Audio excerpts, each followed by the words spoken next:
你所有的消费10倍返还，但只能维持8小时。以你那恐怖的花钱能力，8小时后能否刷成世界首富？你正在刷着手机，突然脑海中提示音响起，叮，检测到宿主发送的狗头被选中，限时神豪系统已激活，宿主8小时内产生的任何合法消费行为，将以10倍金额及时返还至你的账户。警告：禁止直接转账给他人，必须产生真实交易消费。8小时倒计时结束后，系统自动解绑，所有未消费资金保留，但不再返现。听着脑海里的提示音，你人直接傻了。卧槽，发狗头真他喵绑定系统！作为一个理性的量化交易员，你不相信天上掉馅饼，但作为一个普通的打工仔，哪怕只有1/1000的概率，你也想要尝试一下。10倍返现如果是真的，5块5花出去变成55，55花出去变成550，550变成5500。你在脑海中瞬间构建了一个指数增长模型，美元 FV 等于 PV 反斜杠 time 1+2 N 美元，只要流转速度足够快，这哪里是系统，这分明是一台并不存在的永动机啊！想到这儿，你没有犹豫，拖着疲惫的腿，踉踉跄跄地冲出了家门。楼下有一家24小时便利店，你推门进去，值班的店员正趴在柜台上打瞌睡，看到你脏兮兮的样子，眼中立刻流露出毫不掩饰的嫌弃。要买什么快点，别弄脏地板。你没理会他的态度，注意力都在身后的货架上。犹豫片刻，你颤抖着手拿下一瓶依云水，走到收银台，5块。店员没好气的扫了码，你拿出手机点开付款码，手指悬在空中，停顿了半秒，滴扫码成功，手机震动了一下，支付完成。看着还剩5毛的余额，你的心跳几乎停止了，死死盯着手机屏幕，又死死盯着空气中那个倒计时。7点55分20秒，1秒，2秒，3秒，空气仿佛凝固了。店员不耐烦地把小票拍在桌上。就在这时，你的视网膜上突然炸开了一团金色的粒子特效，紧接着是类似于老虎机中奖的图标疯狂旋转。叮，有效消费检测成功，返现入账中。几乎是同一瞬间，手中的手机再次剧烈震动，一条支付的弹窗通知硬生生地挤进了破碎的屏幕。您的尾号8892账户于22.05分收到转账收入人民币50元，备注股票分红。你的瞳孔瞬间收缩成针尖大小，5块真的变成了50块，一股无法形容的战力感从你的尾椎骨直冲天灵盖，那是肾上腺素飙升带来的快感。你猛地抬起头，眼神中原本的死灰瞬间燃烧殆尽，取而代之的是一种饿狼般的绿光。店员被你的眼神吓了一跳，下意识往后缩了缩。你干嘛？你没有说话，抓起那瓶还没开封的依云水，仰起头一口气灌了下去。冰凉的水流过火辣辣的喉咙，让你瞬间清醒。50块远远不够，距离改变命运还差1倍。看着7小时55分钟的倒计时，你把空瓶子重重拍在收银台上，把你这里最贵的烟拿10包。店员愣了一下，最贵的中华要65一包。他刚想嘲讽这个乞丐一样的男人买不起，却看见你举起了手机，屏幕上醒目的显示出余额数字50.5，顿时笑了，以为你买不起，结果真他喵买不起。你没有理会，看着柜台后费列罗礼盒48块，那先来个礼盒。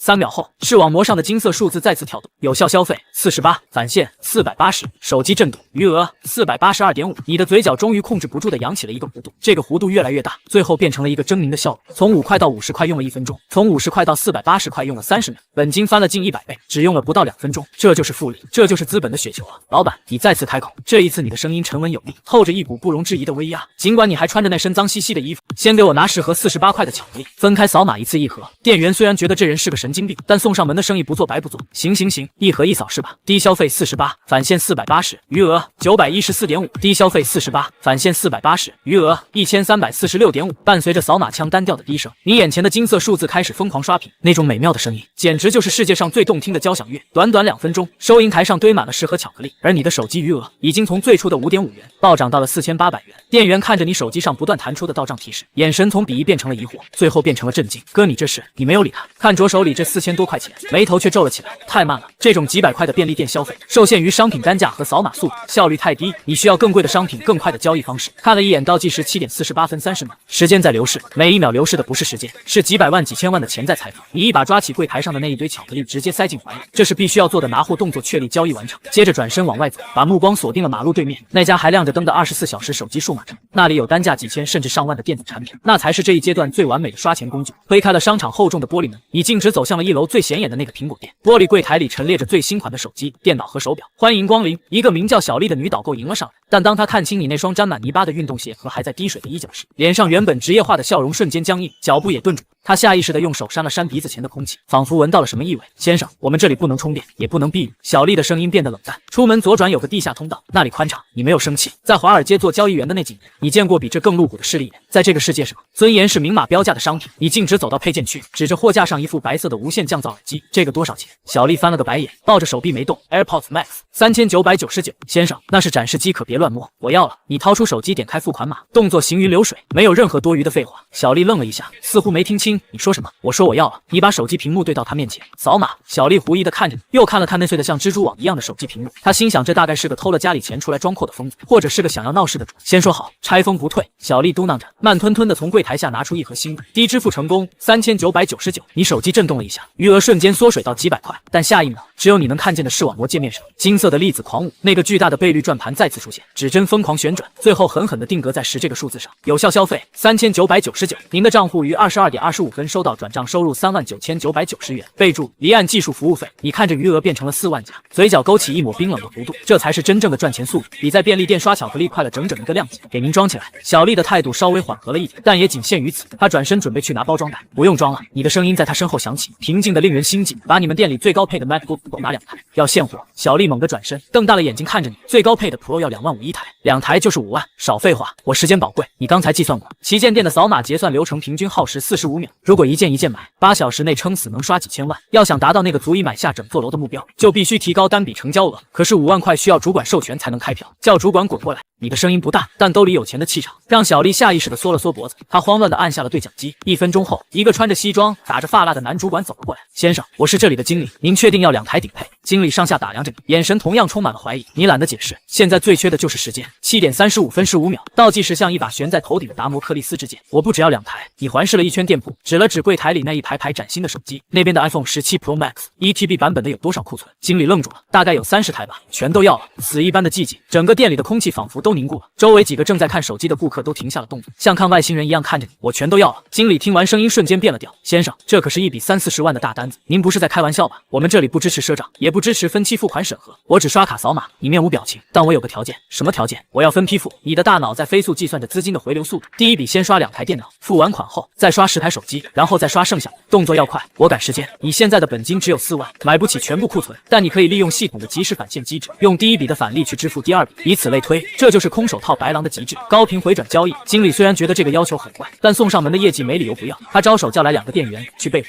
快，收银台前，你先扫了2台电脑，消费5万。不对，你眼神一凛，差点算错。刚才耳机返现是39990，加上之前的几百块，总共4万出头。2台顶配电脑要5万，先拿1台，你立刻改口。这台2万5，消费25000，余额剩余15000加。3秒后返现25万，余额暴涨至26万加26万。你的心脏狂跳，但脸上却不动声色。好了，现在剩下的那1台电脑加上10台手机一起算。你敲了敲柜台催促道，经理的手都在抖，他这辈子没见过这种买法。1台电脑2万5，10台手机13万，总共是15万5千，消费15万5千，返现155万155万。你闭上了眼睛，深深吸了一口气。100万级，仅仅用了不到10分钟，你从一个身无分文的乞丐变成了一个拥有100万现金的富翁。这种力量感比掌握和按钮还要让人迷醉。先生，经理的声音都在颤抖。此时他看你的眼神已经完全变了，不再是看乞丐，而是看财神爷。剩下的还要吗？剩下的。你睁开眼看着堆满柜台的几10个白色包装盒，这些东西现在对你来说已经没有意义了。剩下的打包，但我拿不走。你看了一眼门外，店有送货服务吗？有，当然有，全程闪送专车护送。经理点头哈腰，脸上笑开了花。送到金水桥下那个公共厕所旁边的垃圾站。你淡淡的说。经理和周围的店员全都石化，没听懂吗？送过去。你顿了顿，眼神中闪过一丝嘲弄。随便你们怎么处理，扔了也好，自己分了也罢，反正我买过了。说完，你转身就走，留下身后一屋子目瞪口呆的人。走出商场，你看了看卡里躺着的160万，手机突然震动起来，屏幕上跳出一个没有备注的号码，赵彪那阴恻恻的声音夹杂着电流声传来：“你小子挺能躲啊，但我的人看见你在数码城了，看来你藏了不少私房钱啊。50分钟内，我要是在老地方见不到你和50万，我就去把你那个植物人老爹的氧气管砸了。”电话挂断，你握着手机的手指因为用力而发白。赵彪，你咬着牙，眼中杀意沸腾。你想玩？那我今晚就拿钱把你活埋了。160万，在普通人眼里是一笔巨款，但在你的复利计划里，这只是一个尴尬的中间数。这点钱确实够还赵彪的高利贷，但如果现在去还钱，就等于把本金交出去。系统规则是消费返现，还债属于债务偿还还是消费？系统没有明确说明，但你不敢懂。万一还债不算消费，那这160万就真的没了。你不仅失去了本金，也失去了继续滚雪球的资格。剩下的7个小时，你将重新变回穷光蛋，所以必须先把这160万变成实物，触发返现拿到1600万，然后再用这1600万里的零头去砸死赵彪，这才是最优解。想到这，你拦了一辆出租车，直接扔给司机200块现金，去最近最大的金店，5分钟内赶到，不用找了。司机一脚油门，车子像离弦的箭一样冲了出去。5分钟后，黄澄澄的金饰散发着庸俗的光芒。你走到柜台前，没有废话，把你们店里的金条全部拿出来。柜员是个中年大姐，见过不少大场面，但也被你这股气势吓了一跳。先生，今天的金价是480元一克，我们店里最大的规格是1000克的金砖，您要几块？你盘算了一下手里的余额，160万大概能买3块多，先给我拿3块。你把那张刚绑定的电子银行卡调出来，刷卡。好的，3块1公斤金砖，一共是144万。大姐操作着电脑，先生，请出示身份证。大额黄金交易需要实名登记，你递过那张沾着你点的身份证。刷卡机响了一声，然后是一阵刺耳的报警。大姐皱起眉头看着屏幕，先生，您的卡显示交易受限。什么？你的心猛地沉了下去。卧槽，银行封控了！大姐把卡退回来，解释道，您的账户平时流水很少，突然在大半夜进行100万级别的异地大额消费，触发了银行的反洗钱系统，这张卡暂时被锁定了非柜面交易。你只觉得一股凉气从脚底板直冲头顶。风控，你千算万算，算准了复利模型，算准了时间效率，却忘了一个穷鬼突然暴富本身就是一种罪。该死！你狠狠地捶了一下柜台钢化玻璃，引得门口的保安往这边看过来。如果卡刷不了，你就没法消费，没法消费就没有返现，没有返现你就只有这被冻结的160万数字，实际上身无分文。而赵标给的期限只剩下不到半小时了，还有别的支付方式吗？你咬着牙问。有是有，但是第三方支付也有单日限额。大姐无奈地说，普通用户一天也就5万10万的额度，您这可是几百万的生意。你的大脑在燃烧，绝境啊！手里明明有金山，却挖不出来。就在这时，你的手机再次震动，不是赵标，是一条来自银行短信。建设银行尊敬的客户，您的账户触发临时保护，如需解除，请本人携带身份证至柜台办理，或回复短信验证。你盯着那条短信，突然你的目光落在了柜台旁边的一个广告牌上，本店支持数字人民币支付黄金回购实物置换。一个疯狂的念头在你脑海中闪过，如果不走支付通道，而是走转账通道，不，系统禁止直接转账。但如果你猛地抬起头，老板在吗？我就是店长。一个戴着金丝眼镜的中年男人从后面走出来，刚才一直在观察你，小兄弟，遇到难处了。你盯着他的眼睛，语速极快。我有钱在卡里，但被限额了，我现在急需现货黄金，你这里接不接受溢价对赌？什么意思？店长眯起了眼睛。我分批刷。你举起手机，我用微信、支付宝、云闪付，所有的支付渠道都用上，每个渠道刷到限额为止，哪怕只能买一根项链，我也买。但我有个要求。你深吸一口气，身上的气势陡然变得狂暴。我每买完一次，你就立刻帮我把金子回购回去，并给我现金，或者转账到我指定的另一个不被风控的2类卡里。店长愣住了，你疯了？一来一回，你要亏掉20%的手续费和折旧费，你图什么？在这个世界上，没人会做这种亏本生意。买入金条，立刻卖出，瞬间亏损20%。但这正是你的破局之道。亏20%又怎样？系统返现是1000%，你只要完成购买这个动作，系统就会判定消费成功，返现就会到账。至于金子卖回去拿到的那点现金，只是为了绕开风控，制造新的流动性。别管我亏多少，你把手机拍在柜台上，眼神赤红，做不做？不做我换一家。这白送的钱，你不赚有的是人赚。店长盯着你看了3秒，像是在看一个散财童子。商人逐利，这种稳赚不赔的买卖，傻子才不做。做！店长一拍大腿，小李开单。既然这位老板想玩，咱们就陪他玩个痛快。于是，一场诡异的交易开始了。这条项链5万扫码，消费5万，系统返现50万，回收扣除手续费退你4万现金。你拿着那4万现金，加上系统返现的一小部分，立刻进行下一轮。每一次交易，你都在亏损实体资金，但你的系统账户里数字正在以一种恐怖的速度向上攀升，500万、800万、1200万，短短20分钟，你就在这家金店里完成了几十次买入卖出的循环。店长笑得合不拢嘴，光手续费他就白赚了几十万，而你看着系统界面上那个最终的数字，终于长出了一口气。当前可用资产2500万元，风控的口子被撕开了。虽然主卡还是冻结状态，但分散在各个零钱账户和现金里的钱，足够你做任何事。你从柜台上抓起最后一次交易买下的一块500克金条，没有卖回去。这块金砖沉甸甸的冰冷坚硬。谢了，你对店长说。此时，门外突然传来一阵急促的刹车声，3辆黑色的面包车横冲直撞的停在金店门口，车门拉开，10几号手持钢管和砍刀的混混冲了下来，领头的正是赵彪。他一脸凶相，光头上全是雨水，一眼就看见了站在柜台前的你。好小子，真在这儿！赵彪狞笑着，带着人推开门口被吓傻的保安，大步闯进金店。陆明，时间到了，钱呢？要是拿不出来，老子今天就在这金店里给你开个瓢！店里的顾客尖叫着躲避，店长也吓得缩到了柜台后面要报警，你却没动，背对着赵彪，手里把玩着那块金砖，接着慢条斯理的转过身，脸上没有一丝恐惧，只有一种居高临下的淡漠。赵彪，你的声音很轻，但在死寂的店里听得清清楚楚。50万是吧？赵彪被你的眼神盯得心里有点发毛，但他仗着人多吼道：少废话，连本带利55万，少一个子儿！哐一声巨响，你猛地抬手，手里那块500克的金砖化作一道金色的流光，狠狠地砸在赵彪脚边的地板砖上，大理石地砖瞬间碎裂，金砖深深地嵌了进去。赵彪吓得往后一跳，脸色煞白。这是50万，你指着地上的金砖，送你了。没等赵彪反应过来，你又从怀里掏出一笔东西，那是刚才店长退给你的几捆红彤彤的100元大钞。啪，第一捆钱砸在赵彪的脸上，砸得他鼻血长流。这1万是医药费。啪，第2捆钱砸在他胸口，这1万是精神损失费。你一步一砸，每一捆钱都像砖头一样狠狠砸在赵彪和他的小弟身上。漫天飞舞的红色钞票像一场暴雨，瞬间淹没了一切暴力与嚣张。捡啊！你怒吼一声，声音如同雷霆。你们不是喜欢钱吗？像狗一样趴在地上捡了。那一刻，赵彪看着满地的钱，又看着眼前这个如同魔神般的男人，双腿竟然开始打颤。原本凶神恶煞的小弟们，此时也都不自觉地放下了手里的钢管，眼神贪婪地盯着地上的钱，却没人敢动。你走到赵彪面前，捡起那块金砖，轻轻拍了拍赵彪满是冷汗的光头，拿着这块金子，你凑到他耳边低声，回去告诉那个所谓的大老板，这点钱只是利息，我也想跟他好好玩玩。赵彪咽了口唾沫，他是混社会的，但他从未见过这种拿钱当石头砸人的疯子。这种人身上有一种比暴力更可怕的味道，资本的血腥味。走，快走！赵彪抓起金砖，狼狈的招呼手下撤退。金店里重新恢复了安静，满地都是钞票。你站在钱堆中央，身体微微晃动了一下，那是肾上腺素褪去后的虚脱。你看了一眼倒计时，6点45分0秒，还有不到7个小时，第一关过了。但你知道，这只是新手村的教学关卡，真正的游戏现在才刚刚开始。你需要更大的杠杆，拿出手机拨通了一个尘封已久的号码，那是你曾经最信任也背叛你最深的前合伙人留下的烂摊子公司的财务总监。喂，老张，你的声音恢复了绝对的冷静。我要收购一家上市公司，今晚就要。老城区夜巴黎大排档，你坐在角落里，面前放着那部碎屏手机，而在你对面坐着一个胡子拉碴、穿着气球毛衣的中年男人。男人眼神浑浊，正对着一瓶只剩底的二锅头较劲，手抖得像帕金森患者。这就是张晨光。3年前，他是海上市赫赫有名的金牌 CFO， 擅长极其复杂的资本运作和税务筹划。现在他因为那场导致你破产的暴雷案，被行业封杀，老婆跑了，房子被拍卖，成了一个整天混迹在红灯区和大排档的废人。你要收购天行重工，老张打了个9嗝，浑浊的眼睛里闪过一丝看傻子的嘲弄。你脑子被门挤了，那是 A 股的壳资源，虽然是个空壳，但市值也还在20亿100亿。你拿什么买？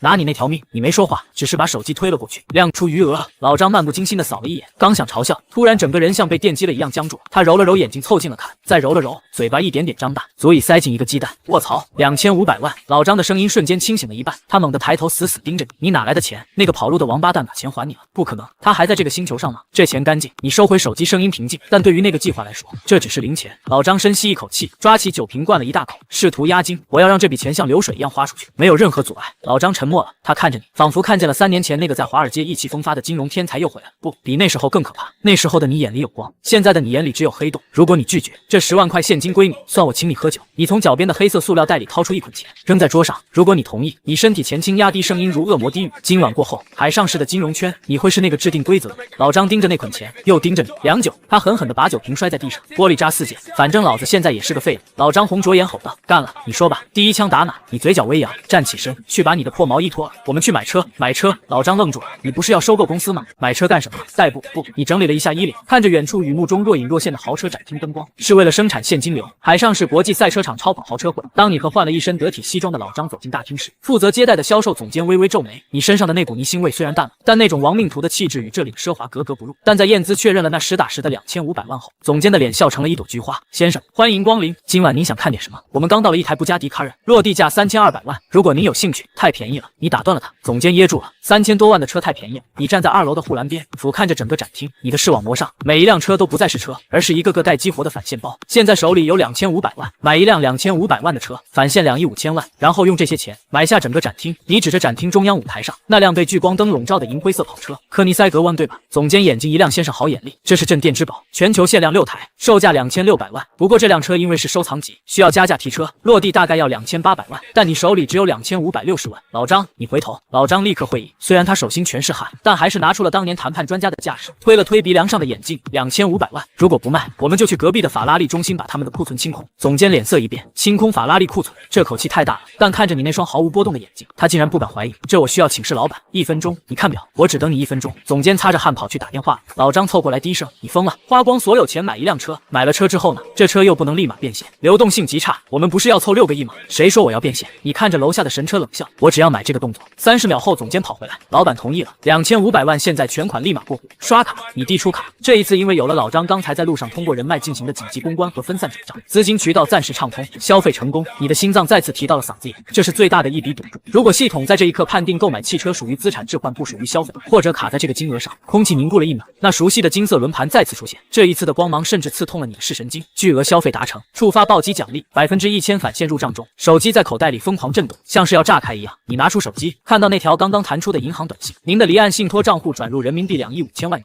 备注家族基金分红2亿5千万，成了。你缓缓吐出一口气，感觉后背已经湿透了。你转头看向那个还捧着 POS 机，一脸恭敬的总监，车钥匙给我。总监双手奉上那把造型像盾牌一样的碳纤维钥匙，恭喜先生，这辆神车现在是您的了。需要我们为您安排交车仪式吗？不用。你接过钥匙，在手里抛了抛，然后你做了一个让在场所有人，包括老张、总监、保安、围观顾客都终身难忘的动作。你随手一扬，把那把价值连城的车钥匙扔进了1楼大厅的人工喷泉池里，扑通一声，水花溅起，全场死寂。先生，总监的下巴都要掉在地上。您这是？我不喜欢它的颜色。你淡淡的说，然后指了指大厅里剩下的所有车，法拉利、兰博基尼、迈凯伦、保时捷，一共大概40多辆，除了那一辆。你指了指水池里那辆科尼塞格，剩下的全部打包，全部。总监觉得自己可能听力出了问题，听不懂人话吗？你此时的气场已经完全变了。如果说刚才你是个有点钱的暴发户，现在你就是真正的神。2亿5千万现金留在手，整个展厅在你眼里不过是个玩具店。算账。你看向老张，你去跟他们对账。长，只要能立刻刷卡，不管是新车还是二手，统统都要，总价控制在2个亿以内。老张的手都在抖，但他眼里的光却越来越亮，那是对金钱游戏的狂热。明白，交给我。老张冲向柜台，拿过计算器，手指飞舞如同弹钢琴。这辆911，这辆大牛打包95折，不打折不买，快点给我合同。整个豪车会乱成了一锅粥，所有的销售都疯了，拿着合同狂奔，财务室的打印机都要冒烟了。你站在2楼，看着楼下的疯狂，每一次刷卡，每一次签字，你的系统界面都在疯狂跳动。消费800万，返现8000万；消费1200万，返现1.2亿；消费500万，返现5000万。资金池里的数字开始以一种令人恐惧的速度膨胀，3亿、5亿、8亿、10亿。半小时后，整个展厅被洗劫一空，每一辆车上都贴着已售的标签。老张瘫坐在沙发上，嗓子都哑了，领带歪在一边，但脸上挂着病态的红晕。算完了，总共花了1.8个亿，买了42辆车。你看了一眼系统余额，当前可用资产20亿5千万元，20亿加上那些不动产，你的身价在这1小时内翻了近100倍。这些车怎么办？老张喘着气问。我们没地方停，也没时间处理。你走到栏杆边，看着那些属于你的钢铁怪兽，叫几辆拖车，拖去哪？拖到天行重工的大门口。你眼神冰冷，把大门堵死。那是我们要攻下的第一座城池，海上是 CBD 天行大厦。倒计时4点30分0秒。雨夜中，一支诡异的车队正在城市的主干道上疾驰，几十辆拖车载着各式各样的顶级超跑，像是一条钢铁长龙，浩浩荡荡的杀向 CBD。你坐在头车那辆唯一捡回来的科尼塞格副驾上，老张在开车，虽然他手还在抖，车窗外的霓虹灯光速后退。现在的资金量已经引起注意了。老张一边开车一边盯着后视镜。刚才我有几个在银行的朋友发消息问我，是不是在帮哪个洗钱集团操作？我们的账户虽然分散了，但资金归集的动作太明显，再这样下去，最多半小时，金针就会介入。半小时够了。你看着手里平板电脑上的资料，那是关于天行重工的全部内幕。这是一家典型的僵尸企业，主营业务停滞，负债累累，但因为拥有上市资格和市中心的一块工业用地，成为了各路资本眼中的肥肉。目前的实际控制人叫王天霸，一个靠煤矿起家的土老板。他一直想卖矿，但要价太高，且必须要买家承担所有的隐形债务。我们要见王天霸，约不到的。老张摇头，这个点他肯定在云顶会所搂着嫩模喝酒，而且听说金圈的赵公子最近也看上了这个点，正在跟他接触。我们是生面孔，连门都进不去，那就砸门。10分钟后，天行大厦楼下，巨大的拖车队直接把大厦的正门堵得水泄不通，几千万的跑车像垃圾一样堆在门口，红蓝色的警示灯闪烁，把保安都看傻了。你下车抬头看着这座漆黑的大楼，给王天霸打电话，告诉他有人来送钱了。如果他10分钟内不出现，我就把他公司的这些烂账发给证监会。你拍了拍手里的一叠文件，那是老张刚刚整理出来的天行重工财务漏洞。老张深吸一口气，拨通了电话。5分钟后，一辆挂着金牌照的黑色迈巴赫带着刺耳的刹车声停在了外围。王天霸从车上跳下来，满身酒气，身后跟着4个彪形大汉。哪个不长眼的敢堵老子的门？找死是不是？王天霸一看到那堆跑车，先是一愣，随即怒火中烧。你站在雨中，身后是老张和那辆科尼赛格。王总，初次见面，我是陆明。你没有废话，直接开门见山，我要买你的公司，全资收购。王天霸眯着绿豆眼打量着你。陆明，哪冒出来的愣头青？你知道我有多少债务吗？你知道赵公子出多少钱吗？不管赵公子出多少，我出双倍。王天霸愣了一下，随即哈哈大笑。双倍？小子，你知道自己在说什么吗？赵公子出价是1个亿的签字费，外加承担所有的债务。我的债务有20个亿，你出双倍，你有40个亿吗？你面无表情。40亿，你现在只有20亿现金，但你有系统，我可以现在就付给你定金。你拿出手机，5个亿现金立刻到账。王天霸的笑声戛然而止。在这个现金为王的年代，能立刻拿出5个亿现金的人，整个海上是不超过1只手。你是认真的？但我有个条件，你往前走了一步，这笔交易不能走股权转让。看，王天霸和身后的老张同时猛的，收购公司不走股权转让，那走什么？我要买你的资产包。你指着这栋大楼以及大楼后面那片废弃的厂房，我买你的地皮、设备、库存、专利以及你的债务。我以购买服务和资产的名义把钱给你，然后你把股权无偿赠送给我。这是你想出的绝杀。消费是收购，如果直接买股权，系统可能判定为投资 investment 不返现，但如果买的是地皮、设备 good 和债务处理服务 service， 那就是消费。只要是消费，就能触发10倍返现。王天霸眼珠子乱转，这对他来说没区别，反正钱到手就行，甚至还能避税。行是行，但赵公子那边，我给你10个亿的现金，你直接加价。语气平淡的像在买白菜，其中5个亿是资产购买款，另外5个亿是你的精神损失费。你拿了钱，立刻滚去国外，赵公子找不到你。10个亿，王天霸的呼吸急促了。成交。王天霸也是个狠人，当机立断，只要钱到账，公章、执照、合同立刻归你。老张，你合同。就在老张拿出电脑准备现场办公的时候，一道刺眼的远光灯突然打断了所有人，又一队车队冲了过来，清一色的黑色奥迪 A8，中间夹着一辆劳斯莱斯幻影。车门打开，一个穿着白色西装、戴着金丝眼镜的年轻男人走了下来，他身后跟着的不是保镖，而是一群穿着制服的律师和会计师。王总，这么晚了在跟谁谈生意呢？年轻男人声音温润，但却透着一股彻骨的寒意。王天霸一看到这个人，腿都软了。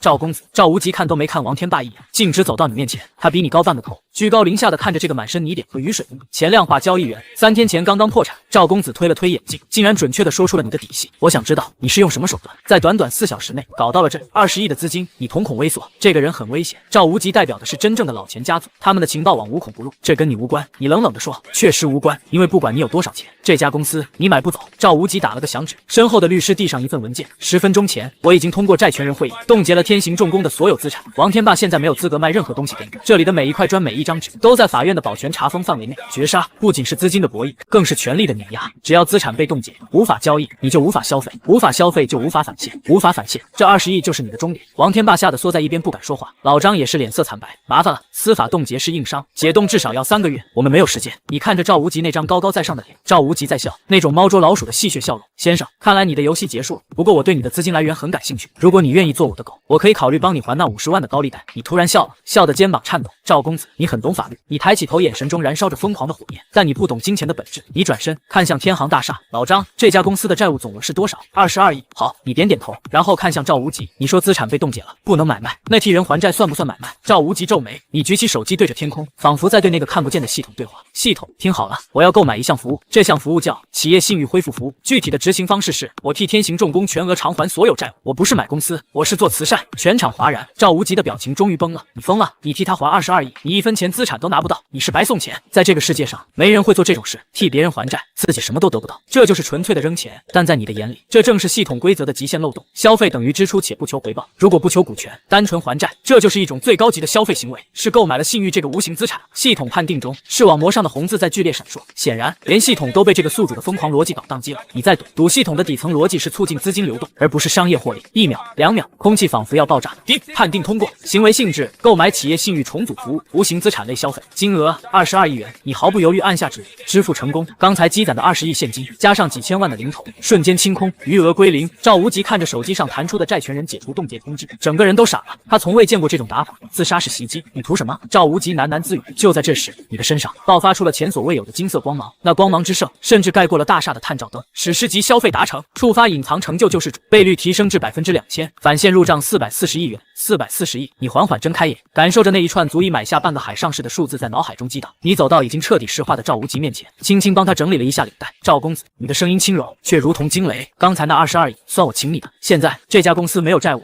也没有冻结了，但我不想买它了。你指了指脚下的大底，我要买下这整个 CBD。天行大厦顶层办公室，倒计时4点，雨停了，但海上市的空气却比暴雨时更加粘稠，仿佛轻轻一划就能滴出水来。赵无极走了，带着他那群金牌律师和被粉碎的骄傲，狼狈地撤离了天行大厦。但他临走前留下的那个眼神，像是一条毒蛇，冰冷且充满了不死不休的意味。你站在落地窗前，俯瞰着脚下这片流光溢彩的 CBD， 这里是海上市的心脏，每一栋摩天大楼里都流淌着数以亿计的资本血液。而现在，你手里握着一把足以切开这颗心脏的利刃，440亿静静地躺在系统的全息界面上，散发着妖异的红光。这不仅仅是钱，这是核武器。老张推门进来，手里捧着一杯速溶咖啡，手抖得差点把咖啡洒出来。他刚才去财务室查了账，虽然知道你有钱，但当他亲眼看到那张用来还债的黑卡里显示的余额位数时，差点当场心梗。赵无极不会善罢甘休的。老张声音沙哑，他是赵氏财团的继承人，赵家控制着海上市30%的商业地产和物流网络。刚才我收到消息，金融圈已经下了封杀令，没有任何一家投行敢接我们的单子，也没有任何一家中介敢帮我们收购大楼。你接过咖啡，喝了一口，苦涩的味道刺激着味蕾。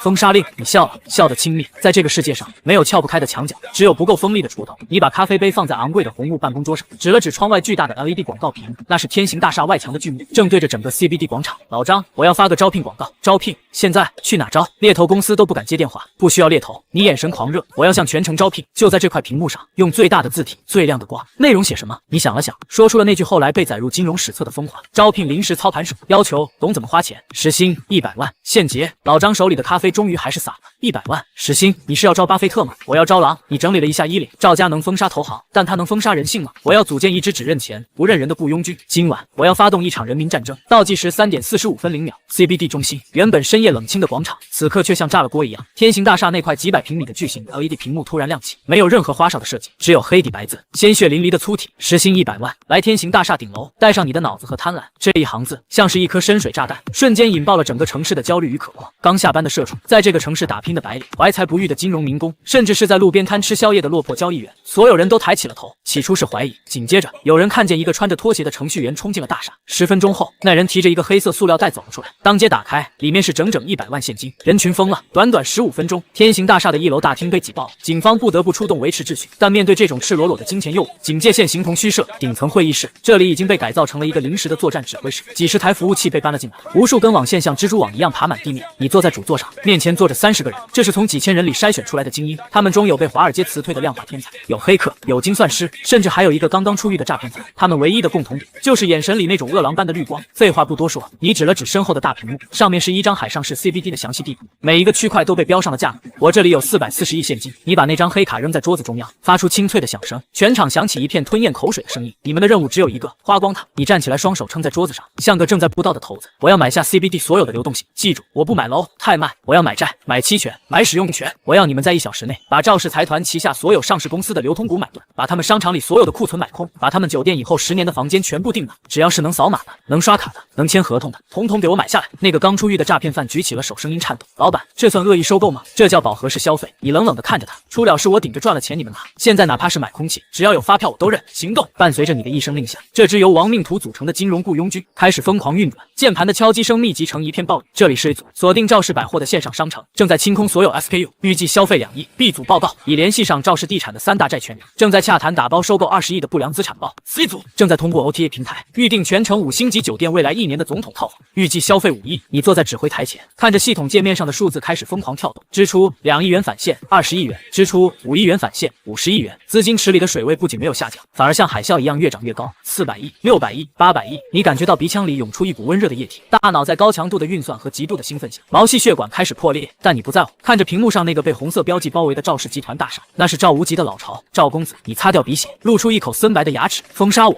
现在我要把你买下来当宠物养。倒计时3点，赵氏集团总部董事长办公室，一只昂贵的古董花瓶被摔得粉碎。赵无极面色铁青地站在办公室里，他的父亲赵氏财团的现任掌门人赵建国正阴沉着脸坐在沙发上抽烟。谁能告诉我这是怎么回事？赵无极咆哮着：为什么我们的股价在1小时内暴涨了200%？为什么我们的库存被清空了？为什么连我们大楼的物业公司都被人买走了？秘书战战兢兢地拿着平板电脑汇报：少爷，是陆明，他在疯狂扫货，不仅仅是买东西，他在买断我们的供应链。刚才他买下了全城所有的物流配送服务，导致我们的货运不出去。他还买下了供电公司的优先保供协议，甚至什么？说啊！甚至他花了2亿买断了我们大楼所有保洁阿姨和保安的劳务合同。现在楼下的保安已经把制服脱了，说是你给他们发了10倍工资，让他们立刻下班回家睡觉。赵无极只觉得眼前一黑，这是什么流氓打法？釜底抽薪？不，这是直接把锅给砸了啊！赵无极看向父亲，动用关系吧，切断他的网，冻结他的账户。这小子疯了，再这样下去，明天早上赵氏就改姓陆了。赵建国吐出一口浓烟，眼神阴鸷：已经在做了，我已经给银监会的老朋友打了电话，5分钟后，全市的银行结算系统会进行技术性维护。他的钱再多，赚不出来也是废纸。还有，赵建国站起身，走到窗前，看着远处灯火通明的天行大厦，通知供电局 ，CBD 区域线路检修，我要让它变成瞎子笼子。姜还是老的辣，切断资金通道，切断物理能源，这是降维打击。天行大厦顶层指挥室时间倒计时2点50分0秒，原本热火朝天的指挥室突然陷入了一片死寂，所有的电脑屏幕同时弹出了网络连接中断的提示。紧接着，头顶的灯光闪烁了2下，啪的一声，全部熄灭，黑暗降临，只有窗外的月光勉强照亮了众人惊恐的脸。怎么回事？停电了，网也断了，手机没信号，备用电源呢？怎么连备用电源都没启动？骚动在人群中蔓延，那些刚刚还在疯狂下单的雇佣军开始慌了，他们是为了钱来的，现在钱路断了，恐惧瞬间占据了上风。是赵家动手了。老张在黑暗中摸索着点亮了手机手电筒，脸色惨白，全频段屏蔽，物理断电，他们这是要困死我。你坐在黑暗中一动不动，视网膜上系统界面依然亮着，那是唯一不受物理法则限制的光源，但那行红色的倒计时显得格外刺眼。2点48分30秒，没有网无法支付，没有电无法操作，这一招确实狠。老板，现在怎么办？有人带着哭腔问。我们是不是完了？你慢慢站起身，走到巨大的落地窗前，整个 CBD 除了赵氏大厦还亮着灯，其他地方都陷入了一片漆黑。这是一场赤裸裸的权力展示。完了，你看着远处赵氏大厦那耀眼的灯光，就像看着一只挑衅的巨兽。赵家以为切断了网线，切断了电线，就能切断资本的流动吗？你转身，手机的光打在你的脸上，形成恐怖的阴影。资本的本质不是数字，不是转账，是共识。只要人还在，交易就不会停止。你大步走到破碎的大门前，对着黑暗中的众人喊道：把所有的现金都拿出来，刚才从银行取出来的，还有你们自己身上的。老张虽然不知道你要干什么，但还是照做了。几个黑色的皮箱被打开，里面是之前为了应急准备的几千万现金。这点不够，你皱眉，系统，我要兑换现金。警告，大额现金提取需要时间，且无法享受返现倍率。少废话，能不能提？可提取至最近的 ATM 或运钞车。你嘴角上扬，老张，带人去把大楼里所有的灭火器、应急灯都找出来，我们要搞一场篝火晚会。10分钟后。后，天行大厦的楼顶燃起了一堆巨大的篝火，在这漆黑的 CBD 中，这点火光显得极其微弱，却又极其显眼。你站在天台边缘，手里拿着那个老旧的扩音喇叭，深吸一口气，对着楼下漆黑的广场，对着那数以万计因为停电而不知所措的人群，吼出了声音：“海上市的市民们，我是陆明。”声音在空旷的街道上回荡。赵氏集团切断了你们的电，切断了你们的网，他们想让这座城市停摆，想让我们认输。楼下的人群开始骚动，无数手机闪光灯亮起，像是一片星海。但我告诉你们，今晚这里不仅有电，还有光。你猛地一挥手，从天行大厦的顶层如下雨一般飘落下无数张红色的纸片，那不是纸，那是钱，那是真金白银的100元大钞，几千万的现金在夜风中飞舞，在篝火的映照下，像是一场金色的暴雪。人群沸腾了，尖叫声、呐喊声瞬间淹没了整个街区。钱是钱，天上掉钱了！你拿着扩音器，声音嘶哑而疯狂。听着，这些钱只是定金，虽然没网没电，但我还在，我的承诺还在。现在我要向你们购买一样东西。你指着远处灯火通明的赵氏大厦，我要买你们的愤怒，买你们的体力。每一个现在去围堵赵氏大厦的人，只要你拿着赵氏的1块砖头回来，我给你1万块现金；每一个去把赵氏集团的电缆挖断的人，我给他10万块；每一个大声喊出赵无极还钱的人，我给他1000块。系统判定你在心中怒吼，你在赌系统能识别这种原始的面对面基于口头契约的劳务购买，检测到大规模劳务雇佣行为。支付方式：现金撒币加口头承诺。判定结果：有效消费。购买内容：暴乱及群体性社会影响力。系统界面炸裂，触发特殊事件，民意洪流，倍率5000%。虽然无法实时返现到账，但系统的数字在后台疯狂累积。而这一刻，你要的不是返现，是楼下的人群疯了。如果说刚才还是为了捡钱的混乱，现在则变成了有组织的疯狂。拆了赵氏，1万块1块砖，冲啊！数万人组成的洪流，在这个黑暗的雨夜，像是一群被金钱点燃的丧尸，咆哮着冲向赵氏大厦。原本高高在上的赵氏大厦，此刻在人海面前显得如此渺小。赵氏集团顶层，赵建国手里的烟掉在了地毯上，烧出了一个洞。他惊恐地看着楼下那密密麻麻的闪光灯，听着那震耳欲聋的喊杀声。疯子，他是疯子！赵建国颤抖着，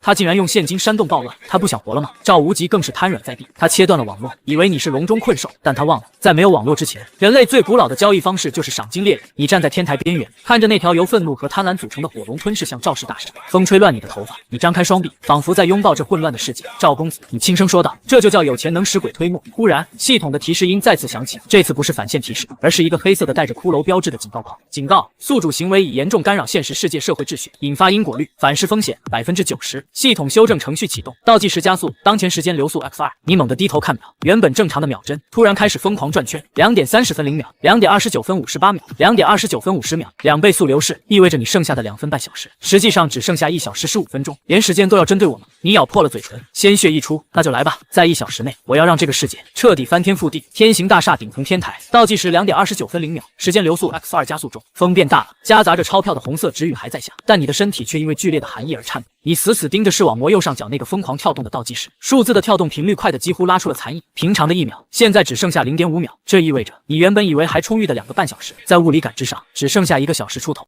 而你的账户里躺着的440亿，这笔钱如果花不出去，一旦倒计时归零，你不仅会失去一切，还会因为那个所谓的因果律反噬而万劫不复。该死！你抹了一把脸上的雨水和血水。赵建国的断网断电这一招，配合系统的恶意加速，简直就是把你往死路上逼。老板，老张气喘吁吁地爬上天台，手里举着一个像锅盖一样的黑色设备。找到了，人群里有个搞户外直播的极客，他车里有一套私改装的星链终端，可以绕过本地基站，直接连接近地轨道卫星。你眼睛一亮，一把抢过那个设备。那个极客呢？在楼下数钱呢。我给了他200万现金，他差点给我跪下叫爹。你迅速将终端连接到自己仅剩的一台还能开机的军工级笔记本电脑上，指示灯闪烁，红色、黄色、绿色，网络已连接 ，IP 地址加利福尼亚，通了！老张兴奋地大喊着，你没有欢呼，你的手指在键盘上飞舞，眼神冷酷的像是一台杀人机器。老张，赵氏集团最大的资产在哪里？老张愣了一下，大脑飞速检索。赵氏在国内主要是地产和物流，但那些都是重资产，哪怕现在下单也来不及走流程。他们真正的现金奶牛是美股，赵氏控股的泛亚科技在那斯达克上市，代码 PET， 那是赵建国用来向海外转移资产和洗钱的核心通道。现在几点？凌晨2点半，美股正是下午盘交易最活跃的时候。你的嘴角勾起一抹狰狞的笑。很好，你打开了一个黑色的交易界面，这是你当年在华尔街时使用的暗网交易端口，专门用于大宗离岸交易，440亿人民币，折合美元大约60亿。你看着屏幕上泛亚科技的 K 线图，股价正处于历史高位，走势平稳，像一条贪婪的巨蟒盘踞在高空。你想干什么？老张看着你的操作，突然感到一阵心悸。60亿美元虽然多，但对于一只市值1000亿的股票来说，直接砸盘可能水花都不大。而且如果对方有做事商户盘，我们可能会被吃干抹净。砸盘？你冷笑，那是低级玩家才干的事。你在键盘上输入了一串复杂的指令，我要买的不是股票，我要买期权，而且是极度虚值的末日看跌期权。老张的瞳孔剧烈收缩。末日看跌期权，金融圈俗称买彩票，只有当股价在短时间内出现断崖式暴跌，这些原本一文不值的废纸才会瞬间暴涨几百倍、几千倍。但如果股价不跌，或者跌得不够多，这60亿美元就会在瞬间蒸发，连灰都不剩。你疯了！如果赵建国此时护盘，他护不住，你指了指楼下那片混乱的火海，那成千上万正在围攻赵氏大厦的人群。系统判定你心中默念宿主意图检测中，行为做空赵氏集团关联股票，关联事件宿主已通过，现金撒币，引发赵氏集团总部暴乱。判定结果，